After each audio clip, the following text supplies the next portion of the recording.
Okay, so we are doing Mishlei 12:13, and I mentioned in the announcement for the shiur that this is a pasuk that I use in my Mishlei curriculum because I think it's a really good beginner's pasuk, and I'm kind of hoping that the people who have been in my Mishlei class in the past don't remember the idea. If you do remember the idea, unfortunately, I remember the idea that I came up with. So we have to try to like suppress it and to think fresh. But for most of us, it's going to be new and should be fun. Okay. Befesha sifasaim mokesh ra vayete mitzara tzadik. Okay. Who would like to do tentative translation here?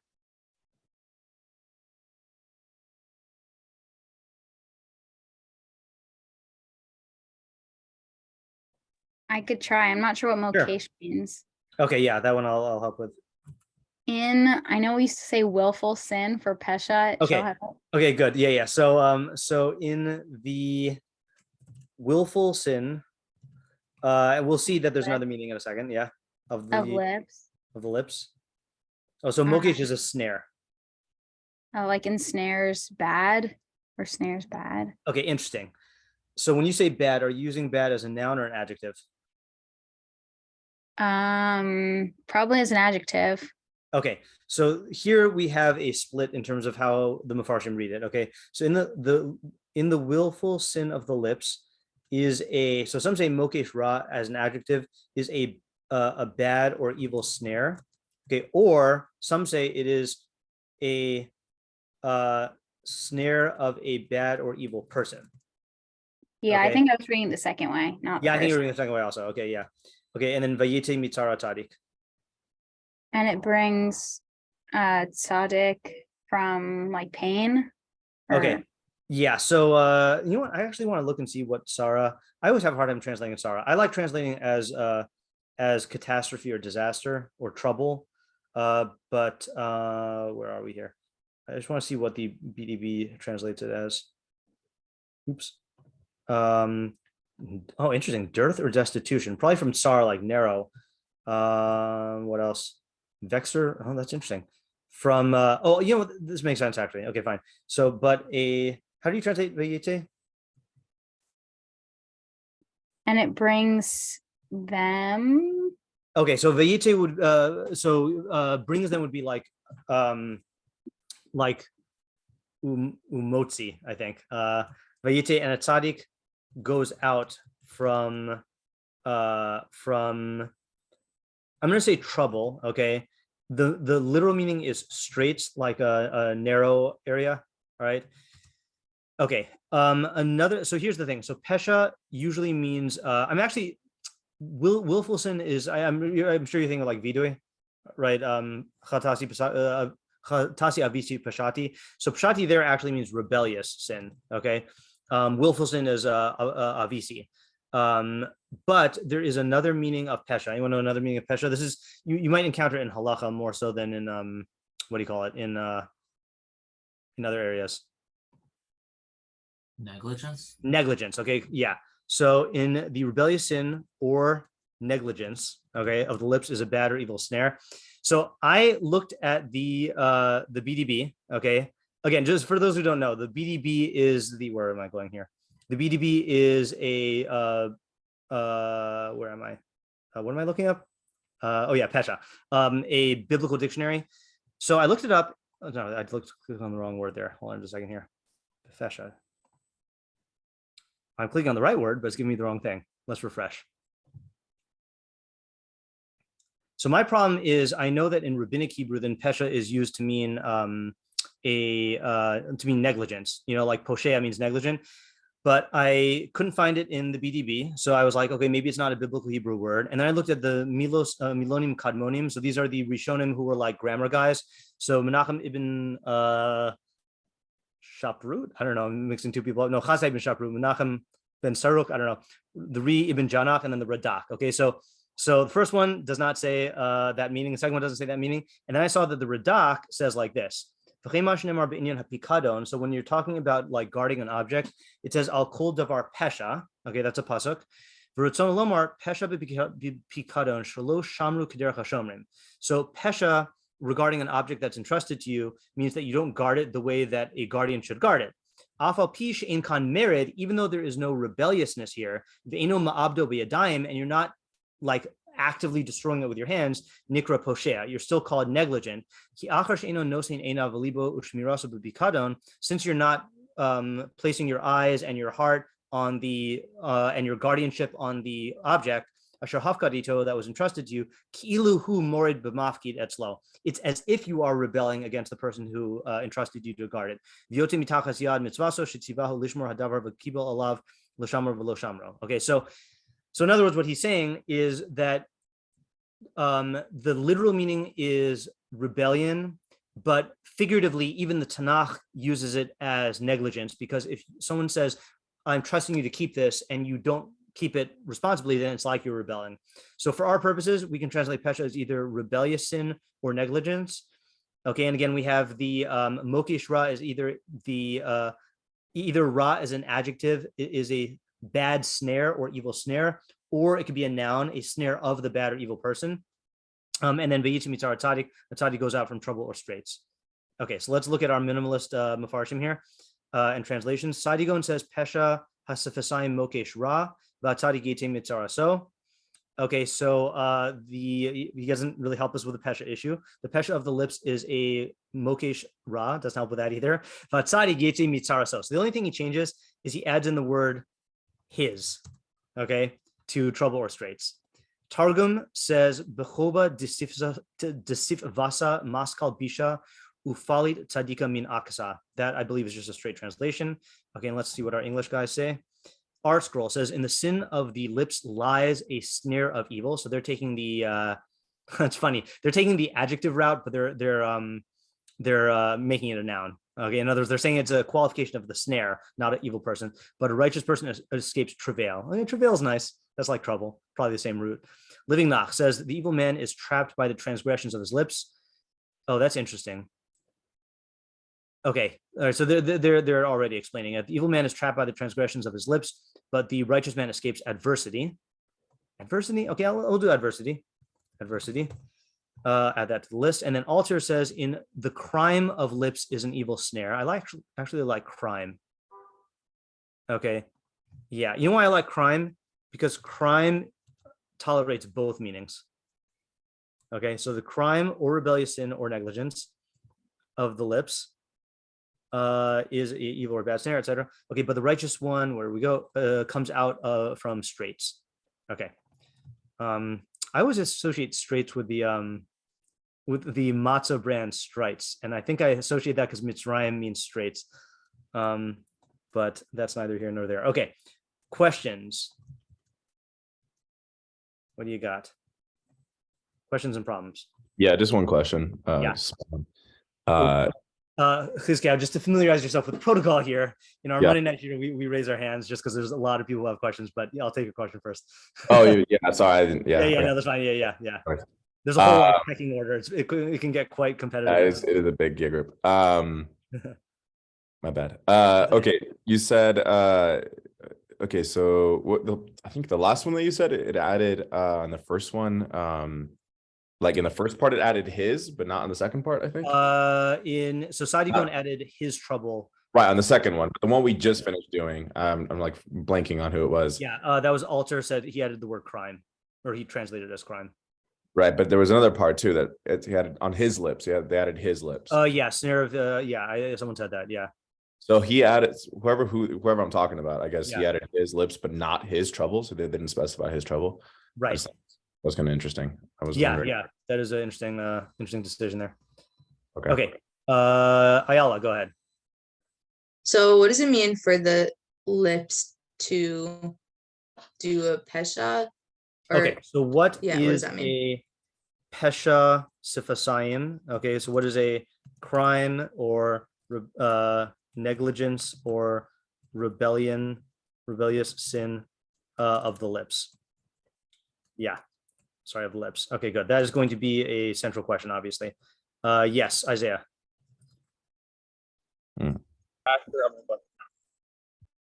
What was that? I forgot my question. Oh, okay, fine. Ariel? Yeah, what are the opposites of the pasukim. Okay, The so pasuk. what are the opposites? And since we have some new people here, I'm just gonna try to like articulate Mishlei methodology. First of all, let me explain what we're doing here. Okay, so our first step. So the way we learn the Mishlei pasuk is we translate the pasuk, which obviously there's a lot of like nuances here that we have to like grapple with. Then we raise all the questions and problems that we can without trying to answer them. Okay. Then we try to answer the questions on our own, usually ideally by coming up with one major idea that answers all the questions. But if not, then just answers, regular answers. And then we look at the Mefarshim and test, we look at the Mefarshim and see what they have to say, all the while testing the idea against the pasuk and make sure that we answer all the questions. So Ariel is bringing up another methodology point, which is that, and this is something that's said by many of the Mefarshim in the beginning of Mishlei, or at least in chapter 10, that the majority of the pasukim in Mishlei deal with opposites. Some of them don't, in which case we have to kind of construct the opposite on our own. But this one seems to be, opposites here. But the question is, what are the opposites? In other words, how are the two sides opposites? And usually what we do is we try to play each side off of the other one in order to better understand each side. Okay, and that's why Shlomo uses opposites, because it's a very good teaching technique to contrast the good decision with the bad decision. Okay, Rivki. Yeah, I'm wondering that in the second half it says like specifically a tzaddik, but I feel like it doesn't explicitly say a person in the first half. Okay. So if you say that it is that Ra is an adjective, so then it doesn't say a person in the first half. Is that what you're saying? Yeah, exactly. Okay. All right. So I'm gonna tack that onto I'm gonna tack this onto the second question, which is if we translate Mokesh Ra as an evil snare, okay, then who is the first half talking about, and how are they the opposite of the tzaddik? Wait, just quickly on that, because I came like 2 seconds late. Can you just explain like how we would be able to translate it like both ways in terms of the? So Mokesh means snare, and then Ra is either an adjective that qualifies the snare, so an evil snare, or Ra means an ish Ra, and it means a Mokesh of a bad person or an evil person. Yeah, those are the two ways. And as far as I know, the fact that the Mefarshim debate it means that like both of them seem to be viable options. Okay, Isaiah, you remember your question? Yeah. So is there a tsar in the first half of the pasuk? Okay, so is there a tsara in the first half of the pasuk? Okay. Alternatively, I'm going to say alternatively, is the tsara that the tzaddik escapes from related to the first half of the pasuk? Okay, so for example, like what would be the most conservative reading of saying what this tsara is referring to? You could just say it.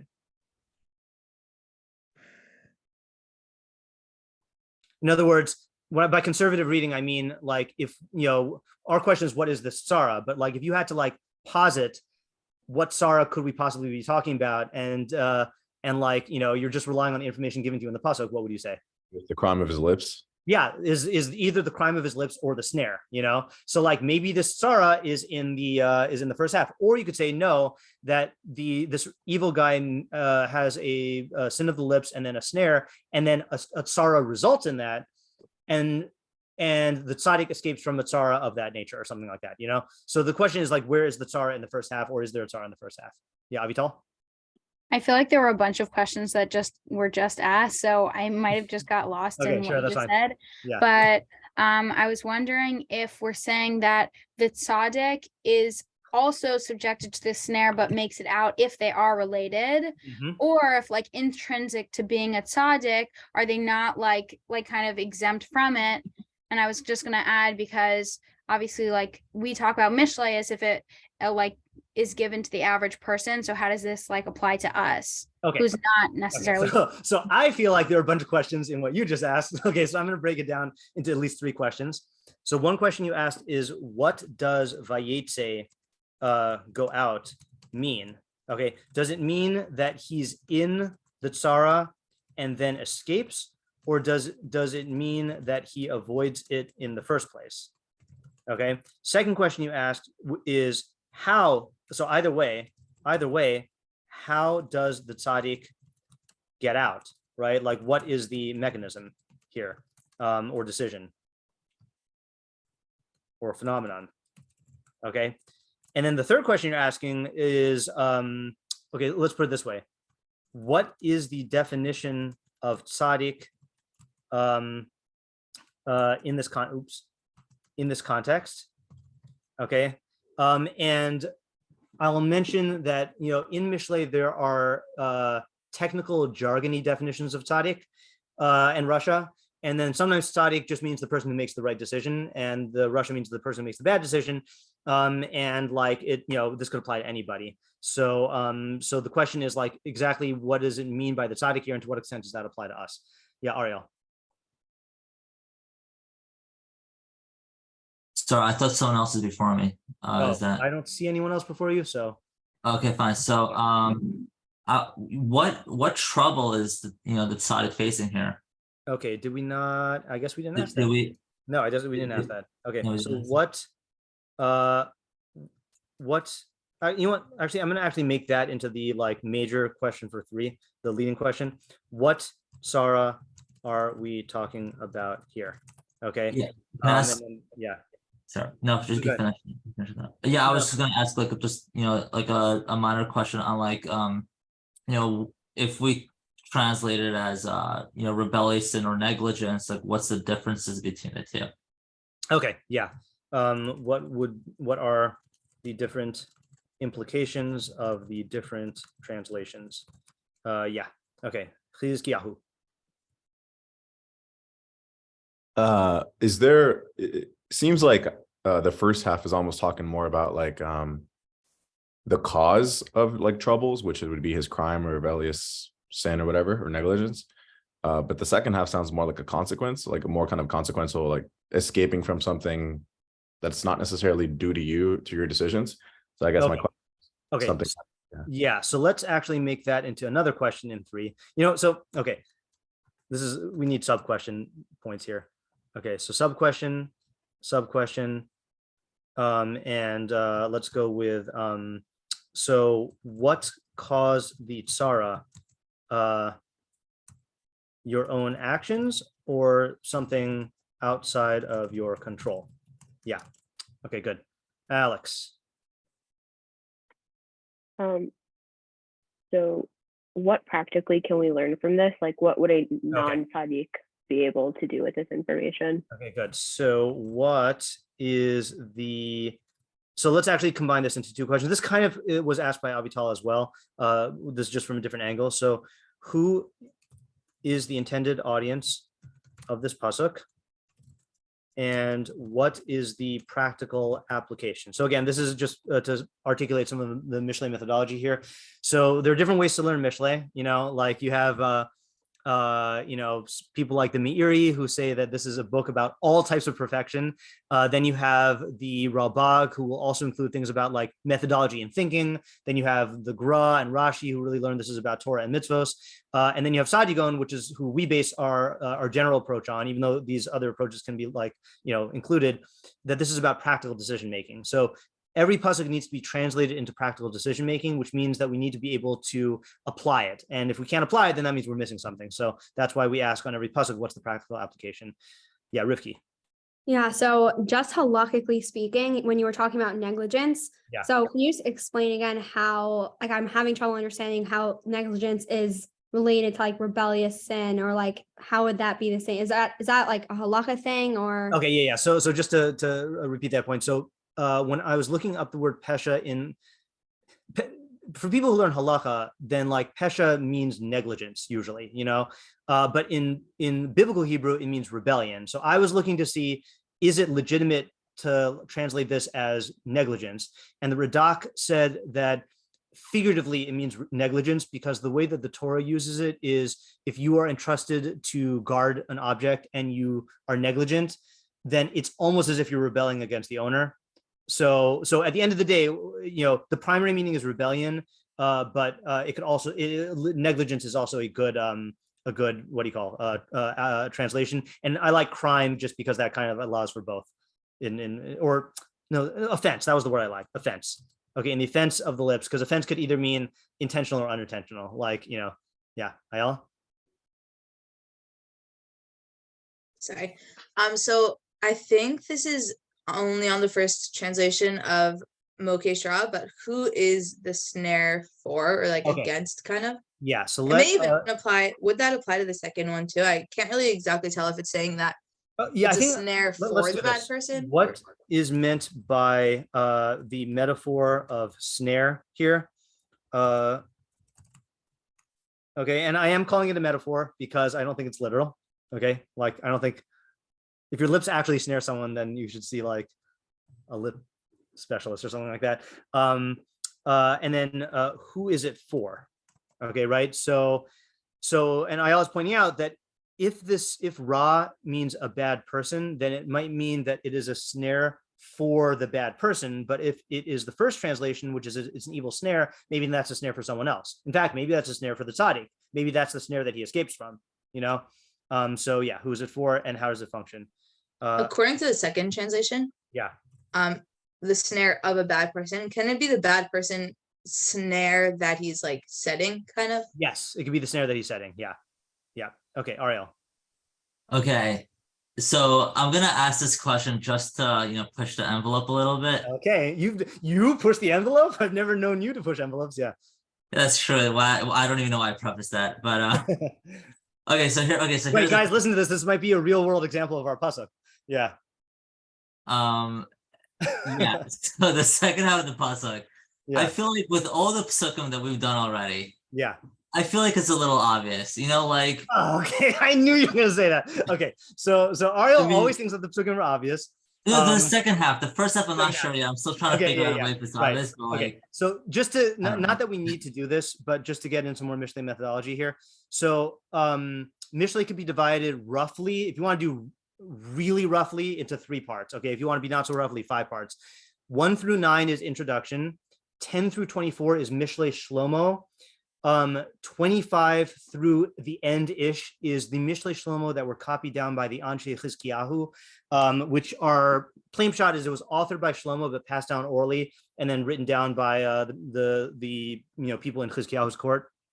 So from 10 through 20, 10 through late 20s, then every pasuk is a different subject.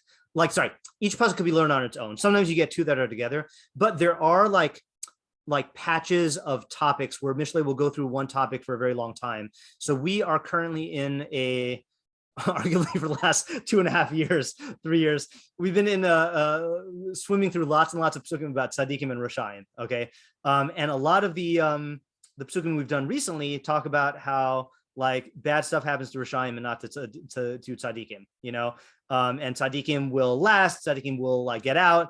And Ariel's saying like the second half of this pasuk sounds like sounds like it's obvious based on everything else we've done. Okay. Yeah, and you know what? It's a little boring. It's just like there's something new. Okay, now you're just rabble rousing. Yeah. Okay. So the question is like, what's the nuance that this adds to our understanding? That'll be like a background question because we're not gonna go through all those other pasukim now. But I hear your question. I'm just giving you a hard time. Yeah, Sarah and or Ian. Yeah, so I was wondering, I know that his is in like parentheses from the second line where it says goes out from his trouble, but I was thinking like, is that referring to, let's say we're translating the first line as like an Ishra, like it's a bad person, right? Yeah. Is the tzaddik leaving, let's say, the scenario where the Ishra is influencing him, or is that we're talking about the tzaddik himself with the his? Good question. You mean, can the his be like possessed, like the Ishra's Sarah? Because I'm thinking about it, like I'm picturing the tzaddik is making his own decision based on like other people are doing something, and he's like, no, I'm independently going to leave this. Right? Okay, so let me put this as another subpoint under 4, which is according to Sadia Gaon, it is his Sarah, but whose Sarah is it? The tzaddik's or the Raz? Okay. Yeah. All right. That's a good question. So what we're seeing here, by the way, okay, it's funny because I said that this is a good beginner's pasuk, and it is, but it's also not because I'm realizing here there are a ton of moving parts here. Okay. And if you're feeling a little lost in the analysis, then what I suggest is like, pick a lane and then like follow it, like pick a translation and then go with that. But you have to be aware, like, this is like like the way I view this is kind of like a combination lock, where there's like different, there's a row of like numbers and there's different combinations. So here there's like a row of words and you could like toggle the different words, and like you have to know which version you're interpreting, but there's a lot of ways you can go. Yeah, Isaiah. So did we ask like why is it a tzaddik in a ra? Because if it's like a negligent negligence in lips, I feel like that's like a seal or like it's a foolish mistake, something like that. Let's put this on the opposites question, and I'm gonna actually move the opposite down to here. Okay, hold on just 1 second here. Maybe this, yeah, okay. Let's say if the first half, who do we, we said who was the opposite in this case. Okay, if the opposite is an ish ra, okay, like, why is that the opposite of a tzaddik? Okay, usually, so I know that's not your question. I'm just thinking out loud here. Usually it's a rasha, and here it could conceivably be a Mishleic fool. Yeah. Okay. Oh, there's one minor question which we did not answer, which is, I'm just going to even add this onto here. What is implied by sifasayin, okay, as opposed to another part of the vocal apparatus, like mouth, tongue, throat. Okay, and that's a minor question because people, Mefarshim like the Malbim really like that kind of point, because they say that Mishlei Davka uses Sifasayim to show a certain type of speech. Our approach typically is to say that it doesn't really matter, but if we come up with an explanation that does add to the idea that also answers that question, then that's like bonus points. Okay, so here's what we're going to do now. This is not a ton of questions, but it feels like a ton because there's a lot of nuances here. So I'm going to copy and paste the questions into the chat so you can consult them at your leisure. And then we are going to do what we do now, which is take our minute to think. Okay, so what we do now is take a minute just to think. And then if you have an explanation of the pasuk that answers the majority of the questions, then go ahead and raise your hand. If you have a half-baked idea, then let's wait until we get the full-baked ideas out of the way first and let yours bake a little bit more. Okay, so let's have our thinking minute here. In fact, to make this easier, I'm actually going to go like this: noun reading and adjective reading.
Okay, anyone have an approach? Yeah, Rivki.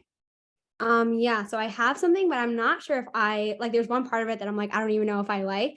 Okay. So I'll start with the first half. So I was thinking that the first part is speaking about someone. I'm not taking the translation of like that it's specifically like his snare, but rather that it's just like the bad snare. Okay. So basically that's lets his mouth run off, like someone who doesn't really think about what they're saying and doesn't even have to be a bad person. Like I'm not translating like that. Yeah, I think that fits, both of those fit. Yeah. Yeah. So just like someone who is not thinking about how their words will affect the person that they're speaking to, because you could say one thing to two people and have two completely different reactions. Right. So if you're not thinking about what you're saying, then you are going to have a snare. This is the part I'm not sure about, so I guess you can help me. But I'm thinking that the snare is for himself, that the snare gets himself into trouble because of the words that he's saying.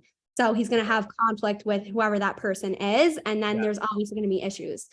So that's the first part. And then the second part, I was thinking that the tzaddik, because we know that he thinks in a way that he is always thinking about other people, he is going to get into that situation. And if he does, that's why the pasuk is saying that he goes out from it. It doesn't say he's in it and then leaves. It's focusing on him actually getting out of the situation. And I'm assuming that he does that through, let's say if he said it like a normal statement to someone and they took it in an offensive way, he will be able to explain, oh, like I really didn't mean to offend you, X, Y, and Z. Whereas the first person, again, not necessarily Russia, isn't going to be able to do that. Okay. All right. That's very good. So the funny thing is that this is the explanation that I give when I teach it in Mishlei. But last time I taught it, I was not an AP English teacher. Okay. And now I can't help but think of it through the AP English lens.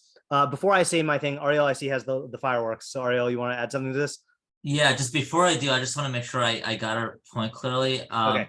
Is she saying, Rivka, are you saying in the first half of the pasuk that it's on the lips of the person saying it, or it's like someone else could say it?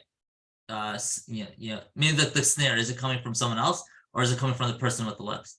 No, I'm saying the person that's the subject of the first half is the person that's saying it, and the snare is on that person. Yeah. So let me do this. Let me type out my summary of Rivki's idea according to how I understand it, and then we'll tweak it. And I feel like this idea is fully developed almost. So another like this is everyone occasionally says the wrong thing and offends the person they're talking to. Okay, especially if they don't take into what's the word? Take into consideration anyone know what AP English term I'm going to use here? Because I got all English students here. Soapstone? The what? The soapstone? Oh no, you're writing rhetoric. Never mind. The rhetorical situation, right? I was going to say triangle. Oh yeah, the rhetorical triangle. Yeah, the relationship between the speaker, the audience, and the content. Okay, all communication depends on factoring all those things in. Okay, so this might not. When I say occasionally says the wrong thing, this might be because you are like you should be thinking about the audience and you're not, or maybe there's something you don't know about the audience. Okay, and you what do you call it? And therefore you say the wrong thing and it upsets them. Okay, so and this mistake can become a snare. Now, can you or anyone else elaborate on what it means that it's a snare? Because that a snare is a very specific kind of bad thing, you know? I mean, what does a snare do? Let's just get the shot of a snare. Traps you. Yeah, traps you. Okay, right? So how will such a mistake trap you? Like what's going to cause that to happen? I mean, it kind of just creates negative situations between him and other people. Right, but is every negative situation a trap? I think there's one more step we need to take now. Would you say that it's because you didn't necessarily mean to like say what you said? So okay. Okay, so it could be okay. Yeah, but why should that ensnare you? You know, like that's gonna upset. See, in other words, like this, upsetting someone to me doesn't strike me as like, oh, you're ensnared now. Ensnared means you can't get away. Like, you know, Isaiah. Because now, even if you didn't mean what you said, the person you said it to is still going to like be affected by what you said. Okay. And so like, you can't escape that. One route is the effect that of your words is now lodged in the person's mind and emotions, and you're not going to be able to get away from that without somehow rectifying the situation. Kiao? Yeah. Also in the sort of along the lines of whether you didn't mean it, or even if you did mean it, you put yourself in an unnecessary level of conflict with someone that forces you into like this perpetual, and you have to defend it, you have to double down. Okay. And you have to defend, like, die on the hill that you don't need to die on. Okay, so that's actually the idea, that the way I explained it. We should check the notes later on. The way I explain this is Rifuse explained that the person in the first half is neutral. Okay, and I think that if you read it this way, that in the offense of the lips is a bad snare, you can read it as though they're neutral, but I still think Mishlei has to be warning you against a mistake. Okay, and the mistake is by doubling down. Okay, and you see that people do this all the time, right? Is that they say the wrong thing and it upsets people, but then their ego does not let them admit that they made a mistake, and so they double down. Sometimes doubling down just means that they claim that they intended to say that, even though they didn't really intend it. Sometimes it means like going even further in it. Okay, and either way, it's going to make things worse. Okay, and that just makes things worse. Okay, the tzaddik, however, even though he's not immune to making such mistakes, okay, because no tzaddik, what call I say, ki tzaddik ein bar. I'm not. In tzaddik ba'aretz asher ya'aseh tov lo yachata. Whatever. Okay. Whatever. Yeah, There's no tzaddik in the world who does only good and it doesn't sin, right? Even though he's not immune to making such a mistake, will be able to extricate himself from that snare by A, like not doubling down, okay, B, assessing the situation and the person's needs, since he's really good at doing that, okay, and C, saying the right thing to repair the relationship, okay.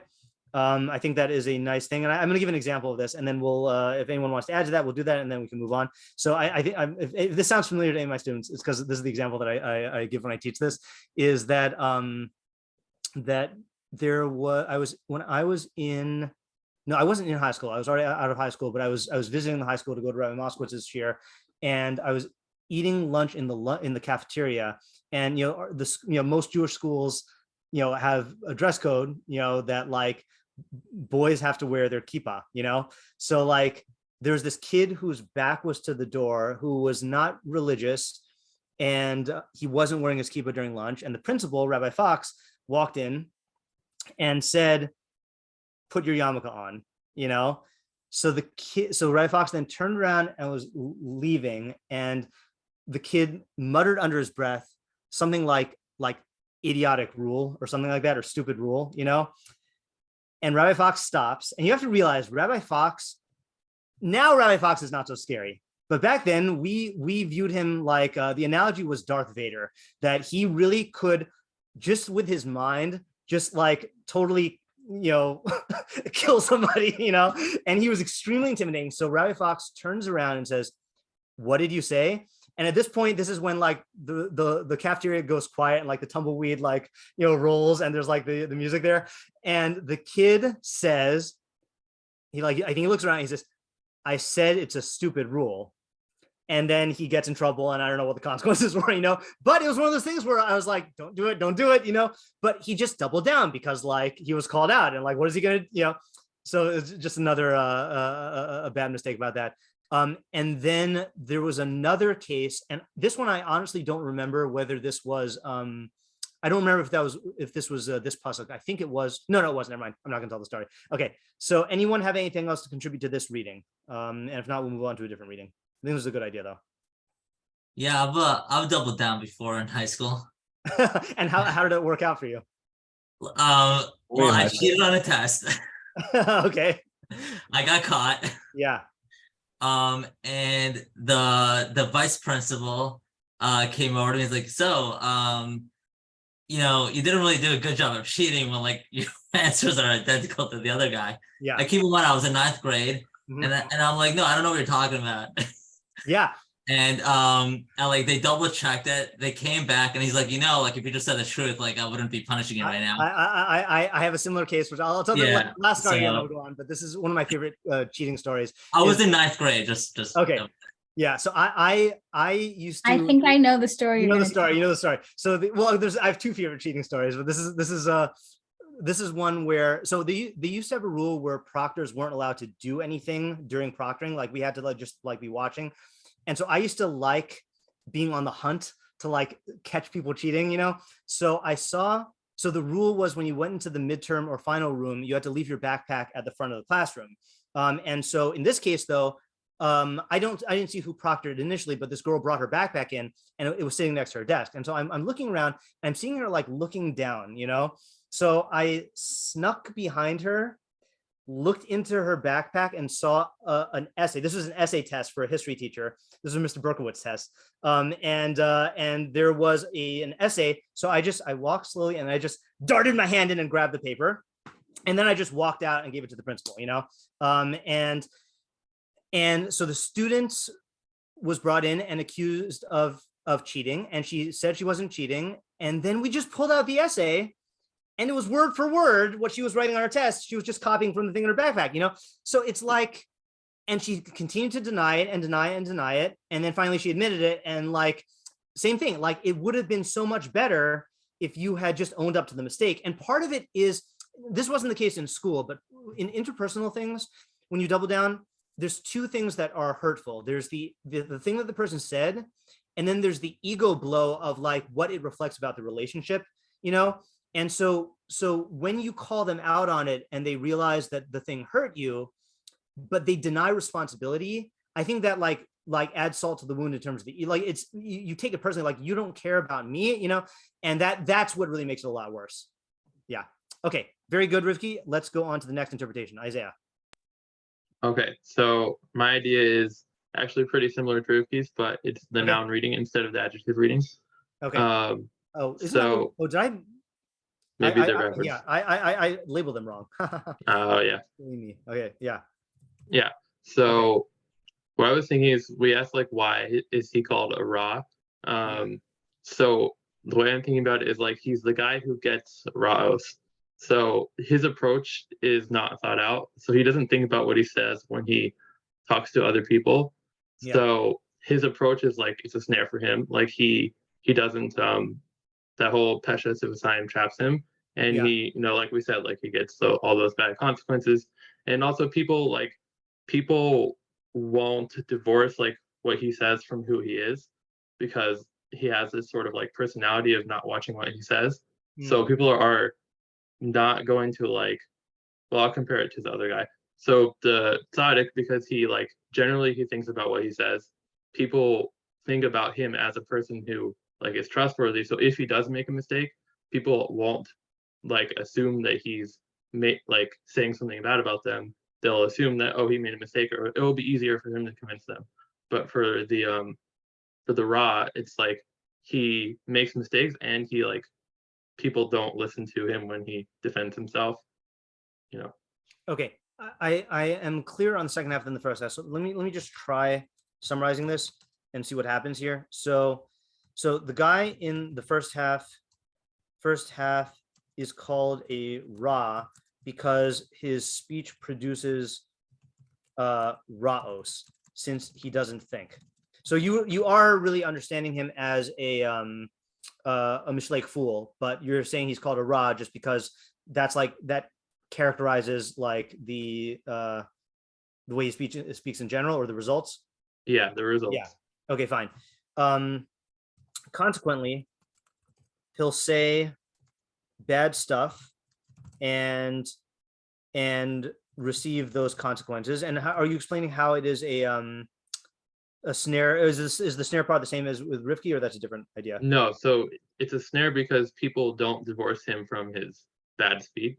People see this trait and they don't they assume it's not a mistake. They assume what he said was on purpose, or they view him as a person who says bad things instead of the tzaddik who says good things. Then his speech becomes a snare. So just to give an example here, right, is that I feel like there are certain people who are always just saying mean things, and therefore, if they say something that you don't like, objectively speaking, from the words, you can't tell whether it's like mean or neutral. You'll assume that it's mean because they've set like a precedent for that, But the tzaddik is someone who thinks before he speaks. He speaks and is considerate about people's emotions. So if he says the wrong thing, his persona will prevent that that mistake from ensnaring him. Okay, am I missing anything in your ideas? Yeah. No. Oops, sorry, I accidentally clicked on something. Okay. Yeah. Okay. Good. Anyone have anything to add to this one? Okay, Alex. Oh, sorry. Oh, sorry. Ensnaring. Thank you. Yeah. Who was next? Alex.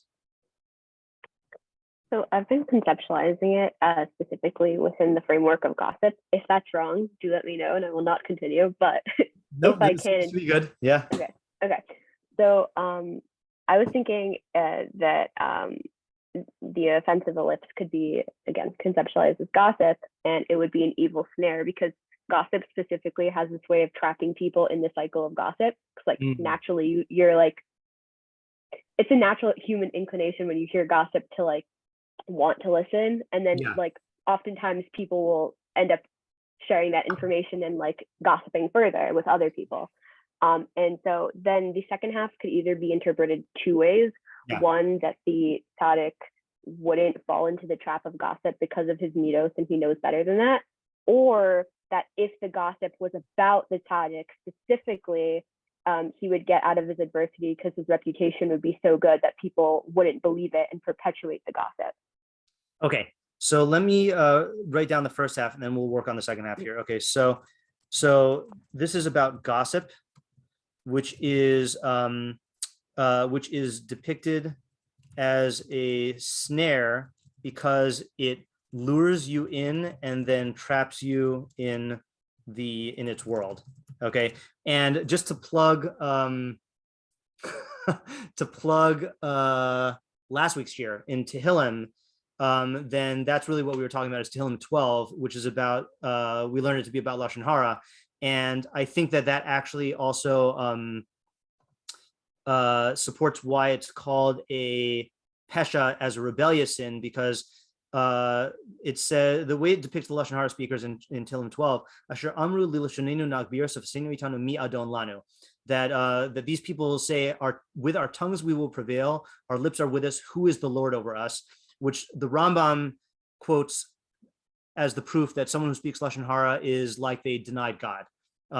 So like there is an element of rebellion in there that, that there's a part of you that feels, the way we said on Wednesday night is that speech can shape reality because speech can actually make stuff happen in the world, and also it can change people's minds. And so there is this feeling that like I have a godly power through speech and I can do whatever I want, and who's going to tell me not to? So I think it's a good thing to say that this is about gossip. Okay, the tzaddik, in its world and perpetuates itself. I was laughing because in my image-based mind, I was thinking like, oh, it's a snare because it's like it's emphasizing the bait and the trap. And I was like, oh, this would be like if you had a snare that like trapped rabbits, but then compelled the rabbits to set snares for other rabbits. And then I realized that the mashal broke down and that's not really what it's about. So now you gave two possibilities for the tzaddik escaping. So the tzaddik will either not take the bait, right? Because he recognizes the addictive and destructive nature of gossip, okay, and will avoid it. Or if gossip is said about the tzaddik, his reputation will prevail.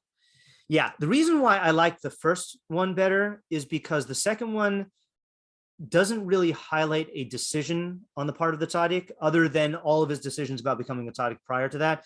I feel like, though, the first way you explained it, this does convey an idea that you should view gossip as a trap, that you have to like avoid at all costs. And I've said this before also, is that when I was in certain times in my life, then there were people in my social circles who were who, it wasn't really gossip, it was really lashon hara, which is worse.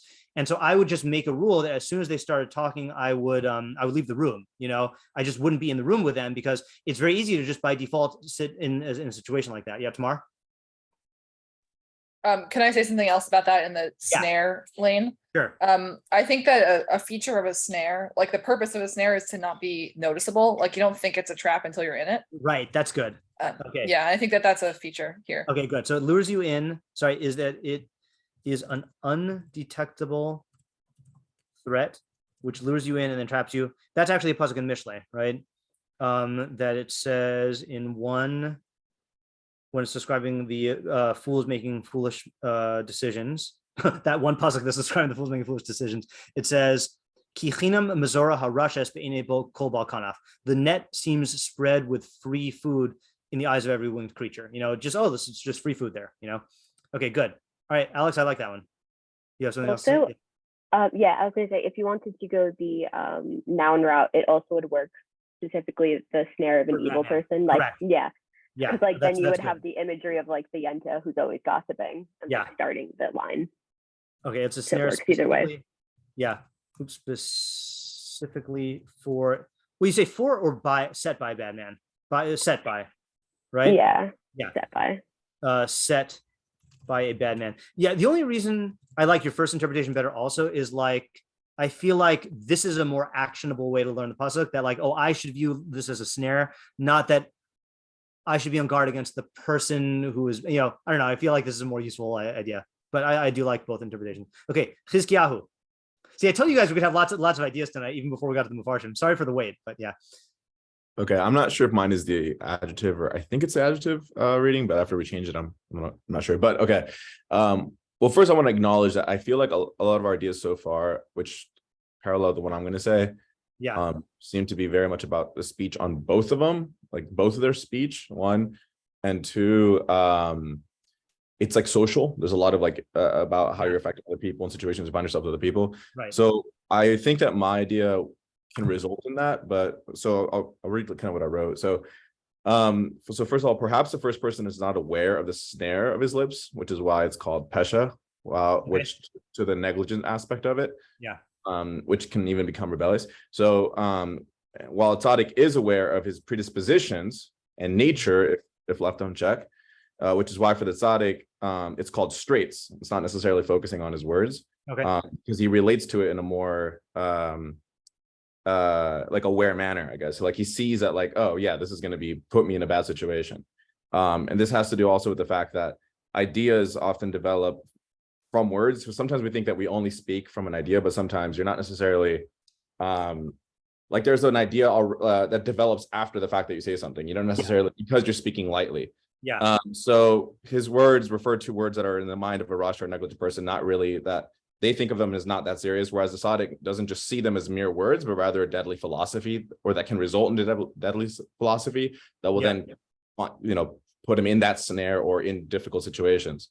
And as far as, Tamar's, I think that was a really good thing to add, is that the sort of subtle aspect of the snare that you don't see it is exactly kind of the whole reason why he's not aware, the Rasha is not aware.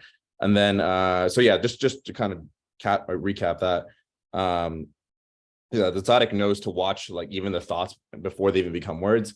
And so this is a more like internal, like it's explaining kind of like what's going on internally before it becomes out. Okay, good. I like how different this interpretation is. Okay, so you are saying that this is not about people speaking to each other. This is just how you relate to your own words and how the words affect your thoughts. Right.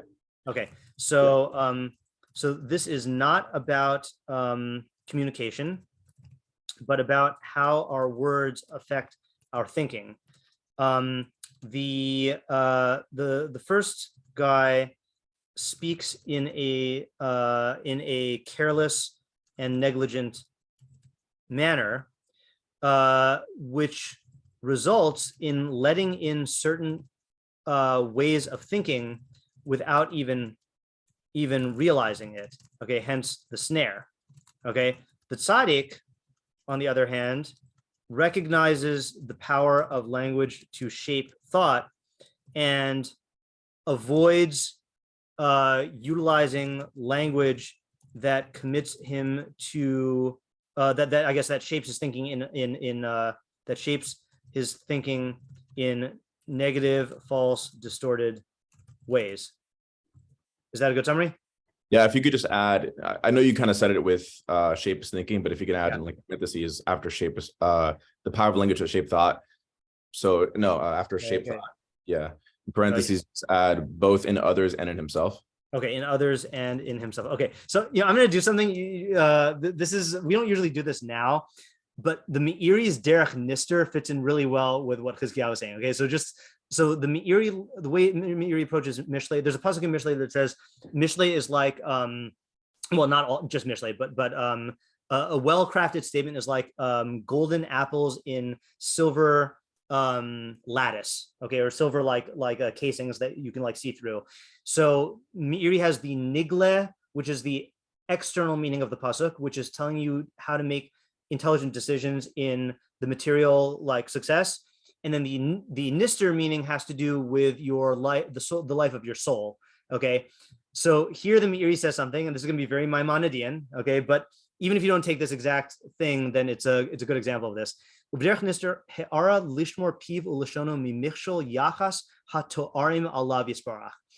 is a lesson to guard your mouth and tongue from stumbling by ascribing attributes to God. Okay, so we hold that when we say God is one, we don't just mean that there's only one of him. We mean that he is absolutely one. He has no parts, which means that God has no attributes or qualities. What do we mean when we say the 13 midos of Rachamim? So midos are not character traits like they are in us. In God, midos are descriptions of how he acts. The descriptions of God's actions, not qualities of his essence. He doesn't have feelings of Rachamim and feelings of strict justice. So the Meiri is saying it's someone who doesn't guard his mouth and he ascribes things to God. But tzaddik yote mitzara, the tzaddik escapes from trouble. V'chol diburo alav yisbarach. Everything the tzaddik says, derech shlila, is a negation, lo derech chiyuv, not saying that God has a necessary attribute. And that's the whole Rambam's More Nevuchim in Chelik Aleph, which is that we can't have any positive knowledge about God. The only thing you can do is negate things. So when we say, for example, that God is one, we can't have any positive conception of that. The only thing we can do is we know what plurality or multiplicity is, and we can negate that from him. Or when we say that God is non-physical or is spiritual, we really just mean non-physical, so we strip away these things. And I think the reason why this fits in really well with Chizkiyahu, when I first read this Meiri, I was like, okay, that just sounds like someone applying like Rambamian ways of like looking at stuff. But with Chizkiyahu's idea, this is talking about the subtle way that how we talk about God shapes the way we think about God, which is why the Rambam says that you can't just make up your own tefillos. We can only use the tefillos that the Anshe Knesset Hagdola crafted because they were Chachamim and Nevi'im. And if you make up a new term about God, it might have embedded within it a distorted way of thinking about God that shapes your belief in ways that you can't really see. And that's why the Rav famously wrote that Klal Yisrael didn't accept the Rambam's psak, but the Rambam's psak was the Rambam was anti-piyutim and writing songs about God, which again clearly he was a minority opinion. But the reason why is he says that you might. Let me see if I can get it really quickly. I'm not going to dwell on this point, but while you're searching for that, can I just say how thankful I am that the Meiri is always there to kind of like have my back. Yep. You two are kindred spirits. He tends to be. Yeah. Okay. If I can't find it. There's one more place. Can I just ask a question on what you just said? Yes. How is it different? Like if you're reading like the words of Chazal and you get like you have the wrong impressions there as well. Like why is that any like better or worse than like? Or I guess why is it? No, go ahead. Yeah. No. So I was just gonna say like. like if you're reading and you're like, oh, like this doesn't exactly make sense, like I don't know, certain tefillot or whatever it is, they're like, oh, I feel like I could understand the idea in a different way. I guess it just means I'm lacking in whatever I'm understanding it as. I just feel like I guess there's just error in both places. So here, I was gonna say, you can go one step further and say, well, the Torah itself describes God in physical terms. So what if you like, take those? So the difference is that Chazal knew what they were doing, and God definitely knows what he was doing. And they're only going to use these metaphors that have correct ideas embedded within. I'm going to give an example from Hashem because I think this will illustrate it. Is the Torah describes God in physical terms, right? And it will and the Rambam points out that the Torah will describe God as seeing, hearing, and smelling things, but it will never describe God as touching or tasting things. Okay, why is that? Because what differentiates the first three senses from the second three is that in the first three, you can see something and hear something and smell something without coming into contact with it. But touching and tasting conjure up an image of a body touching another body. That Hashem is not willing to do. That's going too far. So you see, it's a very subtle thing. We would just say, oh, well, if once you're using analogies for the senses, then go ahead and use whatever analogies you want. But Hashem draws the line. He draws the line with a non-physical pencil at descriptions that are like physical, but not implying like a gross corporeality.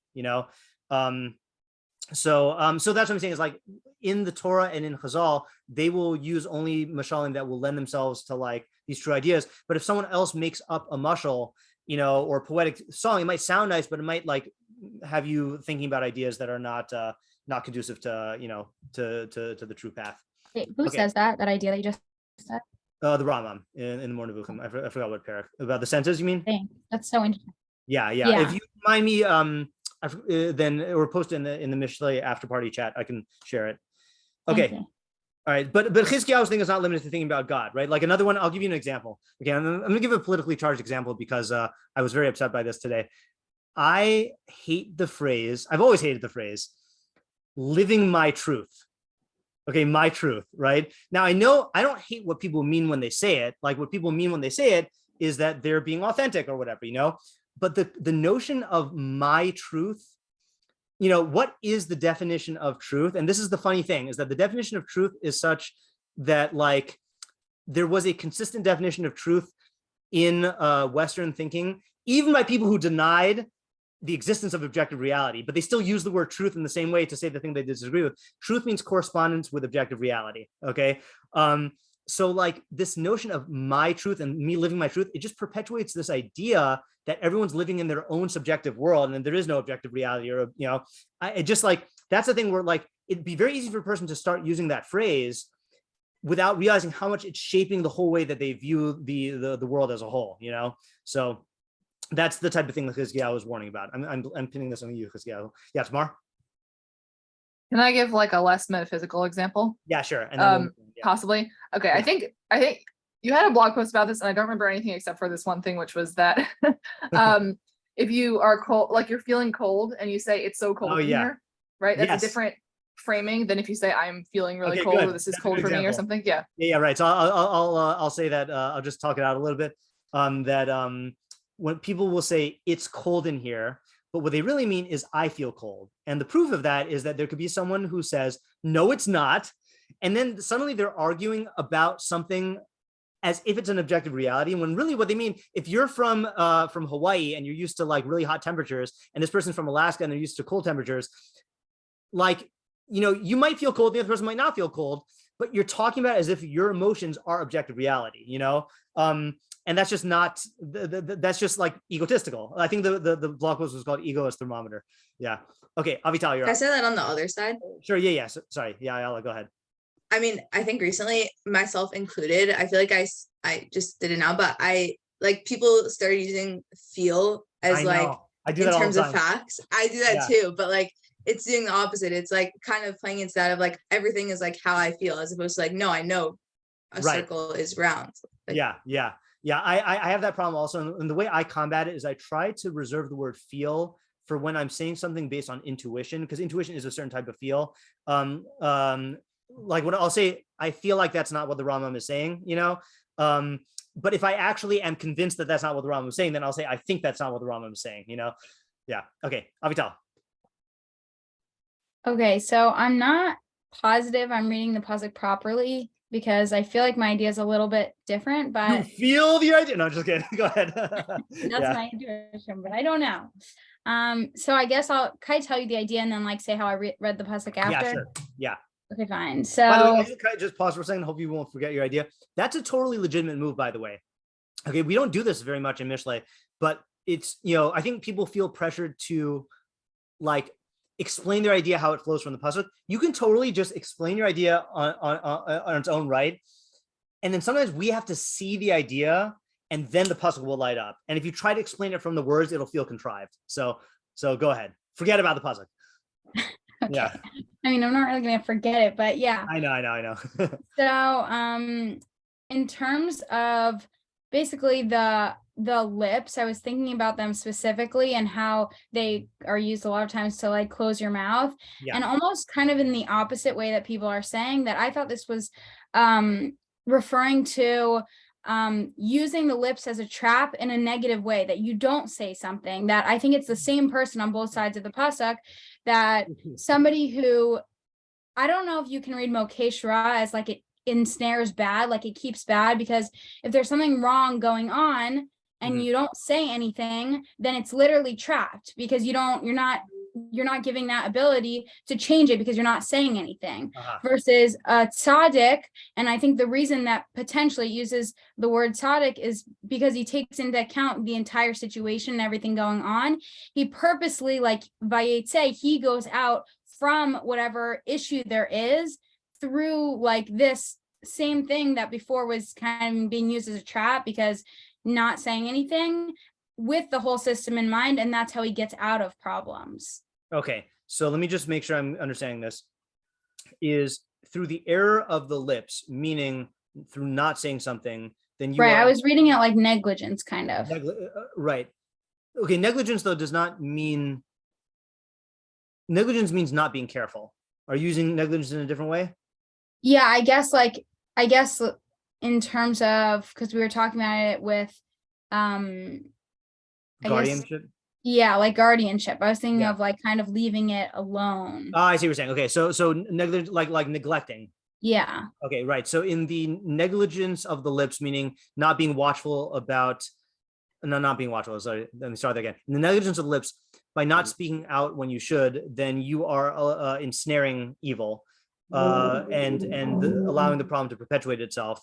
But the tzaddik, see, it's funny. It's saying the tzaddik leaves, not that he. Were you saying that the tzaddik does use his lips to like remove the evil?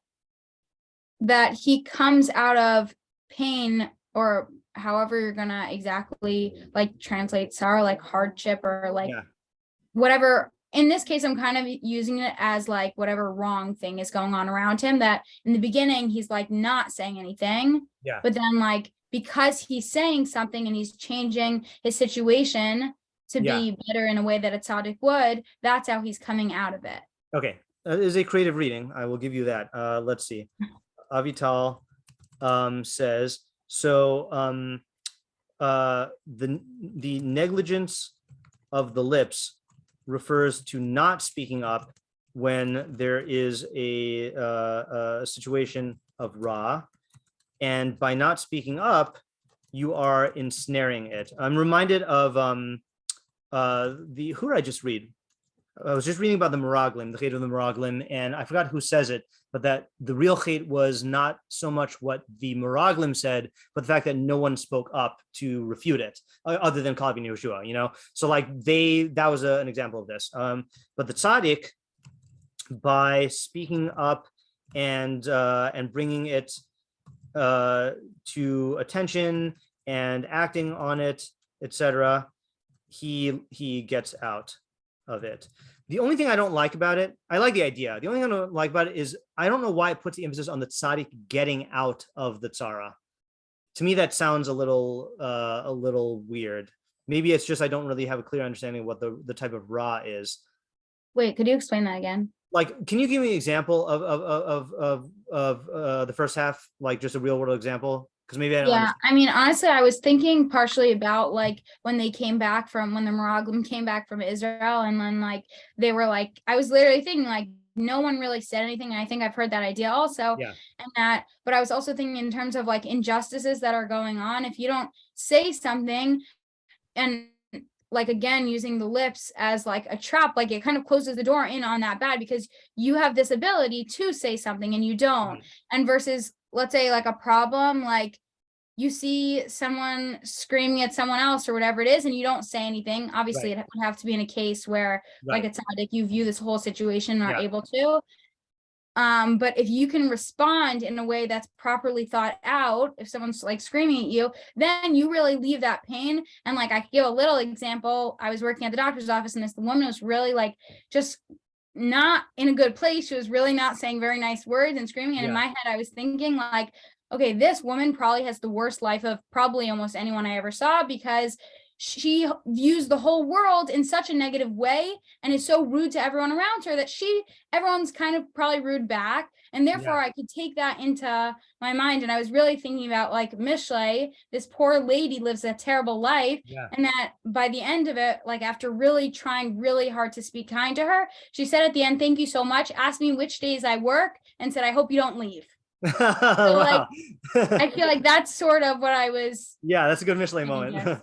Yeah. So I really like the idea. I feel like though that something about the tzaddik escapes makes it seem much more about him and what he would suffer, as opposed to like removing the ra or like saving people from the ra. You know, that's the only thing that I'm not convinced by in your interpretation. Although I do like the idea. Okay, Sarah and Ian. Okay, so we both have ideas. If you thought Avital's was creative, I think I'm taking a major okay. Yeah. And it's with the translation. So okay, I'm gonna type out a new translation just so we can like look at it as you say. Well, I was translating the mem, I guess, as instead of like from, I was thinking like on account of. And what I mean by that is like, I think the tzaddik doesn't use the snare. Sorry, your audio just went bad. Your audio just went bad. Say that sentence again.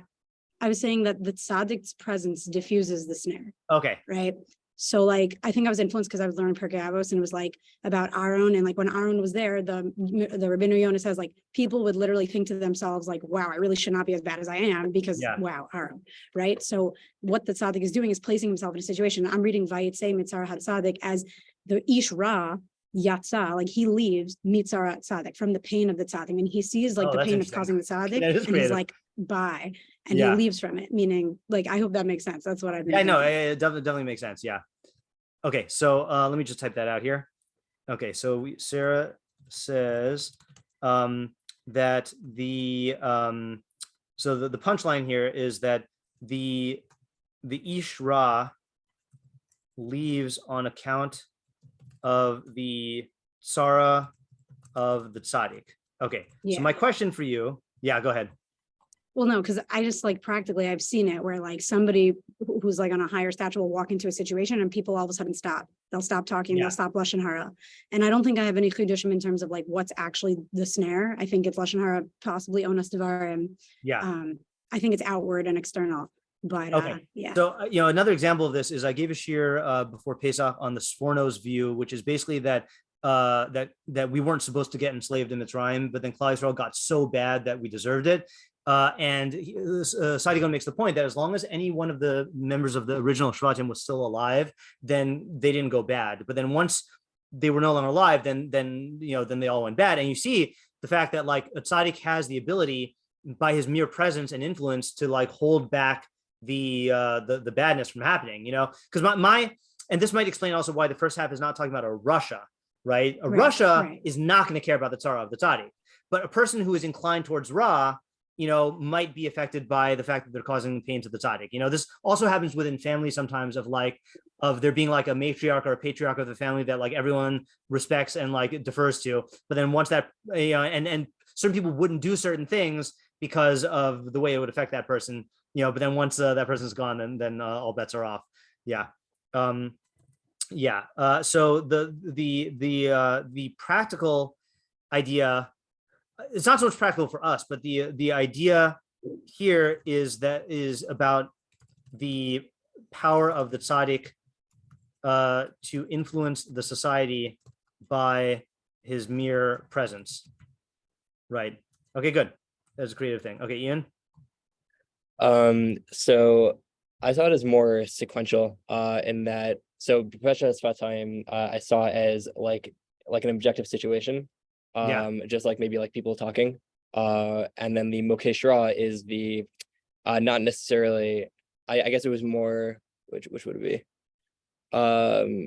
like the noun reading, I guess, in that like the snare in and of itself is not necessarily bad, but it can be made bad by the Pesha Sfatim. And then it's sequential because the tzaddik, out of that more not necessarily objectively bad situation, but it can turn bad.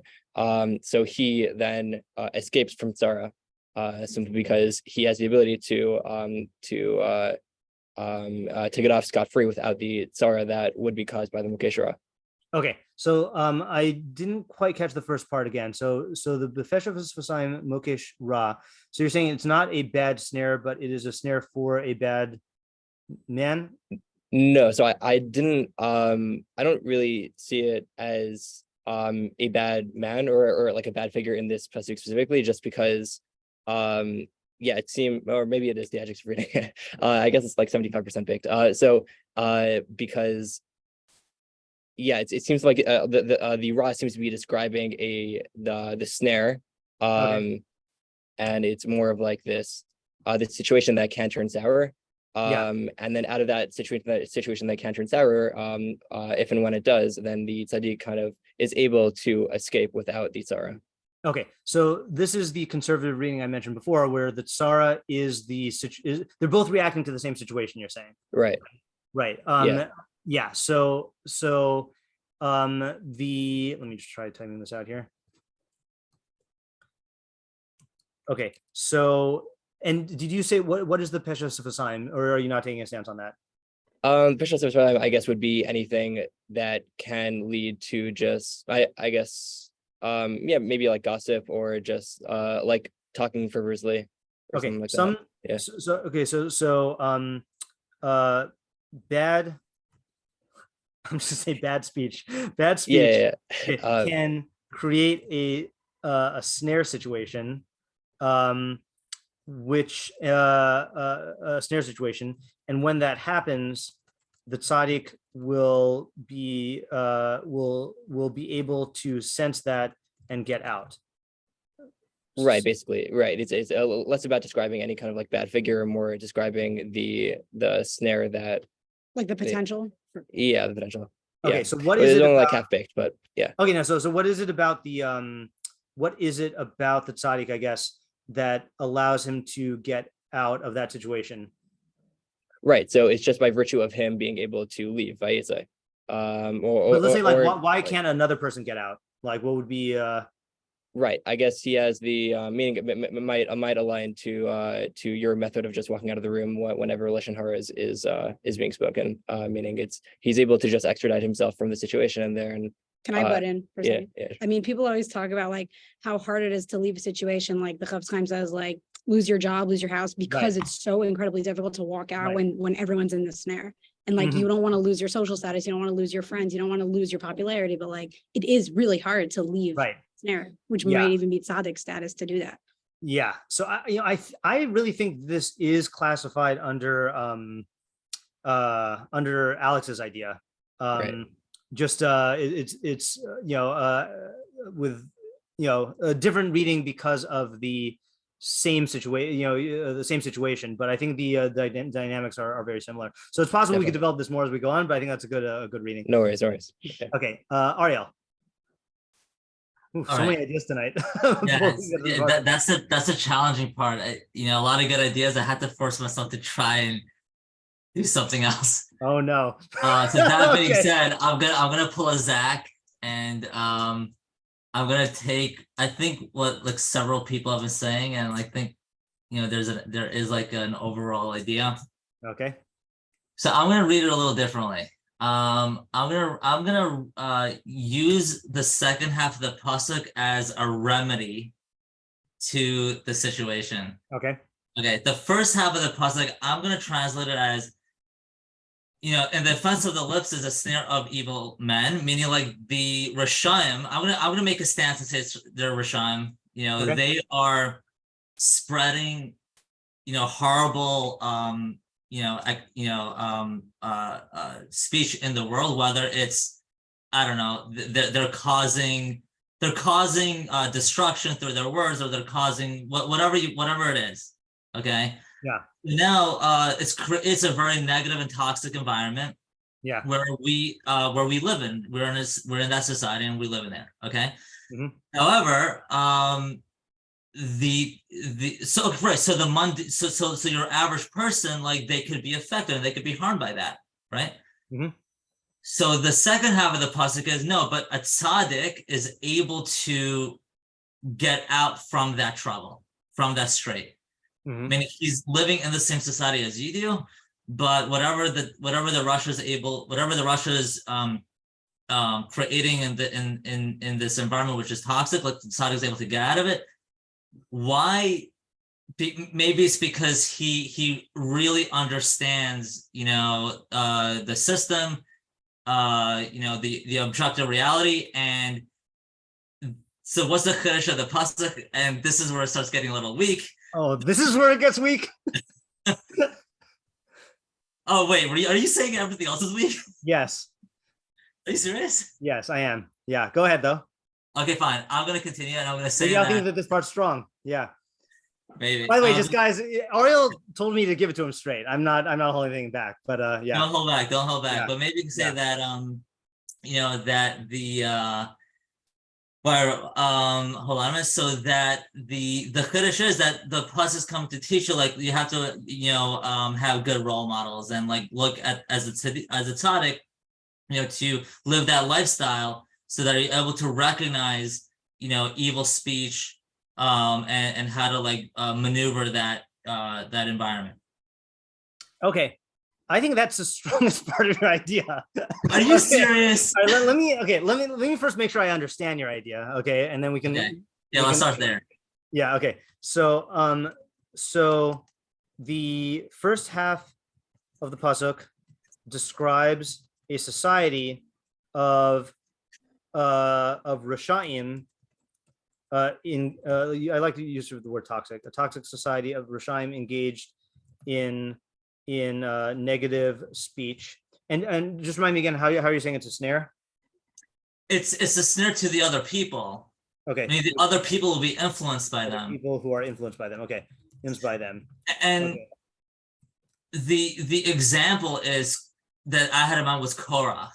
Okay, that's a good example. Yeah, I was using Korach as, he was like the Russia, and he influenced people through his speech by undermining Moshe and that system. Okay, that's good.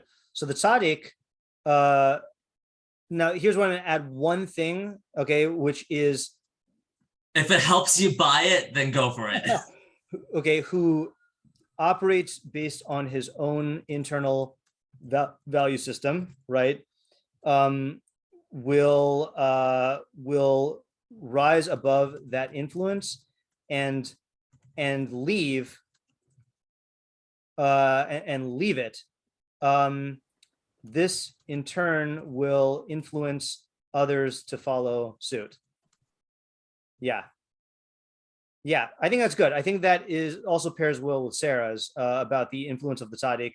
The only difference being that yours, then the tzaddik is leaving, and then that is what influences people to realize that they need to do something. Whereas Sarah's is him staying, does it? Yeah, I was kind of I think when I was thinking about it, I was combining Avital, Sarah's, and Ian's shot. Yeah, I think that's good. I do like it. Yeah. Yeah. So. Yeah. Okay. Good. All right, Ayala. Okay. Actually, mine is very similar to Ariel's, but it's also based off of a lot of other people's, like Chizkiyahu's and I mean, look, with this many ideas, we're gonna get some overlap here at this point, Yeah. Okay, so but I just wanted to read into the pasuk more. You're able to scroll to the pasuk. So I wanted to read it as the Peshas of Messiah. Okay, so I guess in the rebellious sin of the lips, of the lips is a snare of a bad or evil man. So kind of like the Rasha is using words as a snare. Okay. And then Vayetze Mitzara Tzaddik, but a tzaddik goes out from the evil person's straight. So like I want to take it like it's like kind of the evil person. So kind of what Chizkiah was saying about how like words can be a very powerful tool to shape reality. Yeah. And the Rasha or Ish Ra is imposing his reality onto the people by using words. And I think that could be in many ways. Okay. And like many different types of speech. That's good. Okay. Yeah. Okay. So that's okay. I think I got the intuitive drift here. So let me try. I'm gonna back. I think this fits in really. It's fine, even though it doesn't say Russia. Okay. A Mishleic Russia is someone who seeks to impose his own value system on the people around him for the sake of power and glory.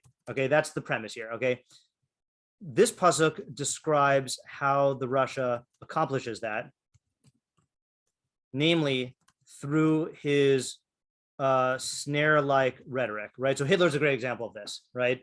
And the tzaddik, however, is able to see through that and not be taken in by the Rasha's thought-shaping words. Okay, am I missing anything in your idea? So I had a different practical takeaway, which I feel like would be cool, is that it's talking to any person and it's saying that you should like recognize the power of speech and how people use that and how the Rasha is going to use that. So if you know, like you're able to like be on the lookout for that, then you could be you could be like the tzaddik in this way, where you're able to like get out of that. You can act like the tzaddik. Yeah. Okay, that's really, really good. That's very practical advice. I mean, especially in this day and age when both sides of the political spectrum are using a lot of rhetoric. Okay, Fagi. Let me go back to the pasuk. Can I ask something about this one that we just did? Oh, sure. Sorry about that. Yeah. Yeah, all good. Yeah. Do you think that in Ayala's reading that it's specifically a tzaddik versus a chacham? And if so, why? Good question. Ayala, you want to answer that? I know I was also had that question and was a little stuck on that. I think maybe like two ways which I thought of to answer it is one, maybe like I think you were saying this maybe by Ariel's about the tzaddik who operates based on his own internal value system. So because he's able to like see things from a more objective way, that's what's allowing him to not get drawn in by the Rasha's speech. Mm-hmm. Interesting. Yeah, I think also I would say the same thing, but just from a different emphasis point, which is that it's funny. The Mishlei tzaddik doesn't really necessarily have a correct value system. He knows how to think in terms of the long-term consequences and benefits, but he doesn't have the value system of tzedek, you know? So maybe in order to resist this, you really do need to have a clear idea of this value system, because otherwise you're just going to like play into whatever values the Rasha is promoting in the society. I'm not sure. It's a good question though. Okay, Fagi, now you're up. Yeah. I wasn't adding a new one, just commenting on Avital's. Sure. The second half of it, you were kind of asking, like, how is the tzaddik getting out of it? You know, like, how is he getting out of it? I was thinking of maybe they're both in the same situation. Like the first person, he's actually ensnaring himself. Like it's a situation that he's actually in. Like if he's in a negative situation and is not speaking up, to kind of stop it, then he's ensnaring himself. Okay, that actually does solve it. Okay, so the question was why does it emphasize the tzaddik leaving the situation as opposed to like eliminating the Ra? Yeah. Okay, so then Fagi's answer is maybe the Ra it's talking about is his own Ra, and he is able to get out of it by speaking up in the right way. And that is the thing. People, even people who are tzaddikim, will often not talk about their own situations of like bad situations that they're in for various reasons, because they don't want to draw attention to themselves, or they don't want to bother people or whatever, but Tzaddik can get out of that. Oh, that's a good answer. All right, thanks. Yeah, Ariel. Yeah, so just from methodology, I just want to know what bothered you originally from when I said my idea, like what exactly bothered, what satisfied. Yeah, let's talk about that later. Okay. Yeah, sure.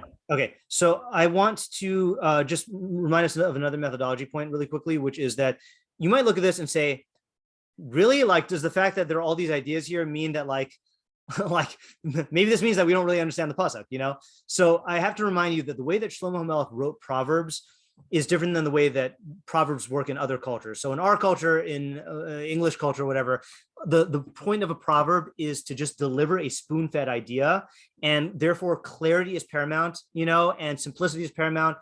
The early bird gets the worm, two wrongs don't make a right. Like, it's to deliver this like spoon-fed idea. Shlomo's proverbs, he says in the Hagdama, are Ladas Chachma Umusar, Lahavin Imre Bina. Okay, so it is to okay, well, I'm not going to define what all these things mean. He gives all these things, but then he also says, but Lahavin Imre Bina is to understand statements of understanding, and then later on he says Lahavin Mashal Umelitza Divrei Chachamim B'chidosam is to understand Mashal and Melitza. These are two different words for metaphors and allegories, the words of Chachamim and their riddles. So part of what Mishlei is trying to do is trying to teach you how to think, which is why he does not write it in a straightforward way. And the other part of Mishlei is to convey many, many different layers of meaning through ambiguous language. Okay, so it's ambiguous not because he's a bad writer, but because he wants to make the pasuk lend itself to many different readings. But the takeaway here is like this: the way I view the benefit of learning Mishlei, individual ideas are beneficial, but what's really beneficial is thinking about the subject.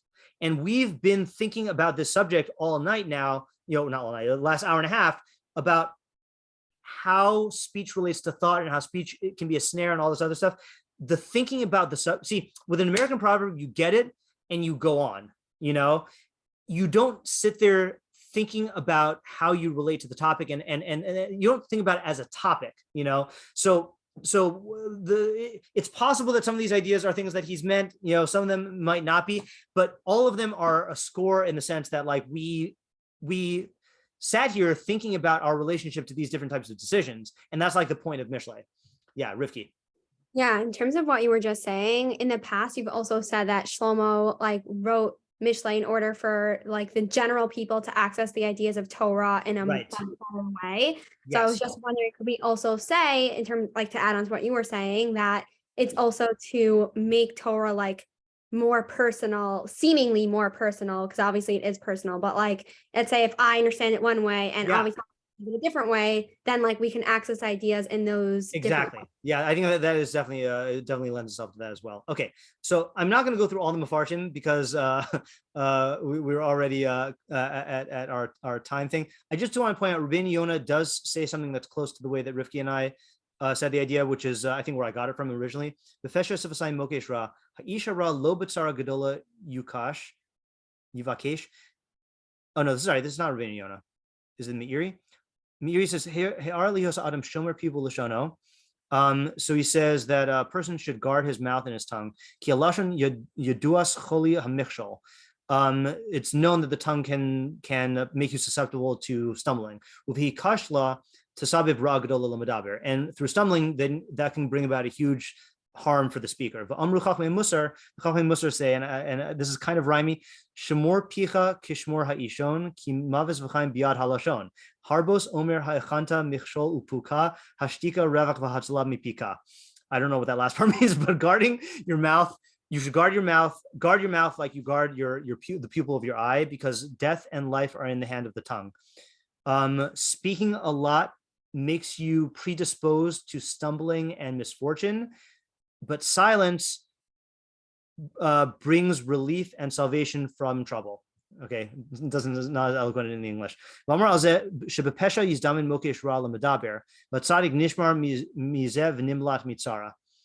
he's not saying the thing I was saying. See, now I don't remember who said the thing the way I said it.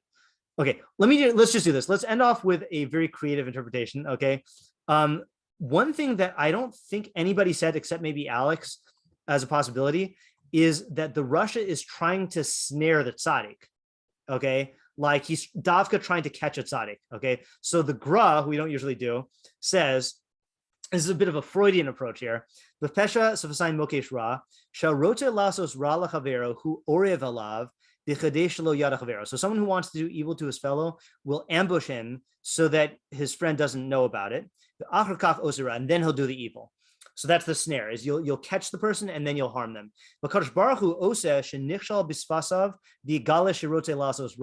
God will bring it about so that the person will stumble in his speech and reveal the fact that he wants to do evil. And because of that, the tzaddik will get out. As atmo mimeno, he'll protect himself from it. Okay. Now you can understand this in two ways. You could understand this to mean that, like, actually, Ariel, you want to give your interpretation before I give mine? Well, no, but didn't we do a Mishlei pasuk last week about this? Like where the Russia would go into talking to the sun, or the Russia would go into the house? Yeah, with the ambush. We did talk about that. Yeah. Yeah, that's so funny. Okay, that's all I was gonna say. Okay, yeah. Was that in our Monday night shiur, or is that our morning shiur? No, that was in the morning shiur. Okay, yeah. All right, so because I was thinking maybe it comes along here. Yeah, Chizkiyahu? Yeah. So my take on this, if it doesn't, maybe I'm Meiring the Gra here, but I'll try not to. Hey, look, don't verbify the Meiri, okay? Yeah. Is that like, and this is kind of, I think it was whoever said not, that's part of the not speaking or whoever that, I'm sorry if I forgot your name. Is that you're failing to confront maybe how you're ambushing yourself. So I'm sort of, you said Freud, so it gave me kind of like a permission to go down this route. Is that you have two options of which way you go. You can start off with an idea or premise, and then there's a possibility of speaking it out, it ends up into actions and it goes down a really harmful route, or there's a chance that you intercept it, whether Hashem allows it to reveal to you in some way or through your thought process or whatever, and that allows you to escape the pitfall that you're about to fall into. Okay, that's good. I accept the Freudian thing. Okay, so my understanding of it is like this. You could say that Hashem will, like, through hashgacha pratis, make the cause the Russia to slip up. Okay, and that definitely can happen. All right. I think the Gra goes on to, like, give an example of that, but I think you don't even need to say that. You could say that Hashem, this is what we call Mishlei Mida Keneged Mida. The Russia is an egotistical person. Okay. And one of the things is an egotistical person will not be able to pull off a plot like this without celebrating it, and so the Russia wants the ego glory of destroying the tzaddik. So that desire for the glory is going to make him somehow reveal. It's going to make him tip his hand. He might tell it to one of his friends. He might celebrate it before the victory is actually like accomplished. Because he is a Russia and he wants this glory, he will reveal it. And the ordinary person won't pick up on it, but the tzaddik who is attuned to the system in this way and who knows the nature of the Russia will be able to pick up on it, and that's what will allow him to get there. And that's what Esther did with Haman, is that she knew Haman's nature, so she set up a situation. She set a pot, she set a trap for him. This is the Gemara in Megillah quotes the pasuk in Tehillim about that, or Mishlei, I mean, that she set up a trap so his ego would express itself, and stoked his ego in order to get him to be overconfident. Again, that didn't reveal his plot, but she was using this move. Yeah, Rifki, and then we'll end. I was just wondering, I know that, like, obviously this pasuk is, like, supposed to be practical and we spoke about a lot of things, but I was just thinking that I feel like it's very hard in the moment, that when you're, let's say, having an argument with someone, that it's very hard to, like, actually not double down on what you're saying. And even if you're right about something, because I was thinking, like, you don't necessarily have to be wrong. Like, I feel like you can be right and still double down, and then you'll cause even more issues. So I guess I was just asking for, like, practical. Yeah. So that's a great question. I want to think about that some more, but I think you have to realize that you don't like the conflict. Okay, like you might want to be right, but you don't like the conflict. And this is just going to make the conflict worse, and create more problems that you're going to need to solve, and like the expression of pouring fuel on the fire is a good one, because like if there's a fire and you don't like fire and you find yourself like with the fuel, like ask yourself, do I really want to pour more fuel on the fire? Like, aren't I just going to need to put out a bigger fire, but I do want to think about it. And remember, Mishlei, the benefit of doing Mishlei is that you think about this when you're not in the situation and you go through example after example. And then when you're in the situation, you'll find yourself not giving in, but it is very hard in the situation itself. Yeah. Ayala? Just another thing which I found helps me in those situations is like, I feel like that the desire, like when I have something that I think is right or whatever, and I want to say it, like I had a situation like that. And then when I was able to like kind of take a step back and realize why I wanted to say it was because I wanted the other person to understand that it was right. And I was like, okay, if I say it again, they're obviously not hearing me. Right. So like, it's better to like be quiet and then try to convey the message in a different way. Right. That's actually a good overall method, which is that you don't have to give up your goal, right, of wanting them to see that you're right. Just find a different way to accomplish the goal, realizing that this way is going to be futile. Yeah. Ariel? Yeah, I was gonna say similar, like, just like, I guess like if you're in these situations, like you have to ask yourself, like, what's the goal, and try to remove yourself out of the equation a little bit, like look at from the, like an objective framework. Yep. Okay, let's do a really quick review here. Okay, so we have Rivki's idea and my idea, which is when you make a mistake and you offend the other person because you didn't take into account the rhetorical situation, either negligently or just because you didn't know, so that will create a snare, that will create a potential snare. If you double down on it because of your ego, then you'll create a definite snare. So the way to get out of it is do what the tzaddik does, which is to assess the situation, admit that you're wrong, assess the other person's needs, and then appease them and rectify that. The mistake is to double down. Okay. Isaiah said the idea that that the reason why the speech of the bad person is a snare is because of the precedent that he said. He's been speaking badly, in bad ways for so long that when he makes even an innocent remark, people will treat it as being bad. Whereas the tzaddik is someone who has a good track record, and people will not treat it that way. So his statements will not become snares. Alex said that this is talking about gossip, and it's likening gossip to a snare because it's hard to detect. It lures you in, and then once you get trapped, you're in there. You're in that world of gossip and all those values. And the tzaddik will not take that bait because he realizes how destructive it is, and he'll avoid it altogether. And then Ian to that added that this is true in many different situations that bad speech can create, meaning not just the values of gossip. It could be other forms of toxicity. It could be in terms of anger. It could be in terms of like creating actual bad situations. But the tzaddik will see the snare-like, potential of this bad speech and get out. Because Kiyahu and the Meiri said that speech affects your thought, and this is not talking about interacting with other people, but the Russia will become ensnared in his own. He'll allow his thoughtless speaking to shape and influence his thinking without even realizing it, and get trapped into those things. Whereas the tzaddik recognizes that language is powerful. You should be thoughtful and careful and clear when you speak, and not adopt terminology that is going to like lock you into these harmful ways of thinking. And the Meiri applied that to God. Avital said that this is the negligence of the lips is failure to speak up when there's a situation of Ra, and that will just ensnare the Ra and keep you there. Whereas the tzaddik will speak up and get out of it. And why isn't it say that the tzaddik will save other people? Because as Fegi said, then this is really talking about the tzaddik's own situation of Ra. Sarah said that this is talking about the influence of the tzaddik on the people around him, that it could be that the mere presence of the tzaddik and the pain that Ra causes him will cause the evil people to leave and not do their evil. And it's not talking about Rishaim, it's just talking about evil people. Ariel said that this is talking about a toxic society of Rishaim that are leading others in their way of thinking. And the tzaddik is going to who can retain his own value system of tzedek, will resist that and then leave it. And then hopefully that will influence other people to do the same.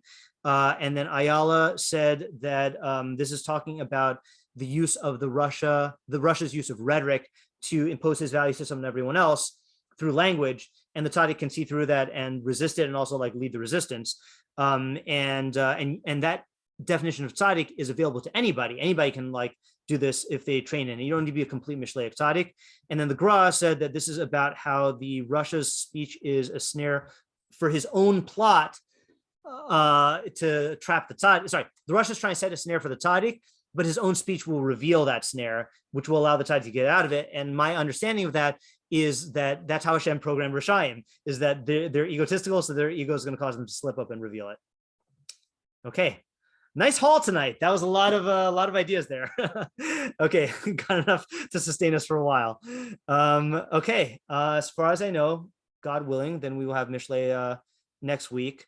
I'm trying to think if I want to, if people can stick around for 5 minutes, if you can, then that'd be great. If not, not. And Tamar and Isaiah and Ari already know what I'm going to say, so you don't have to stick around. Okay.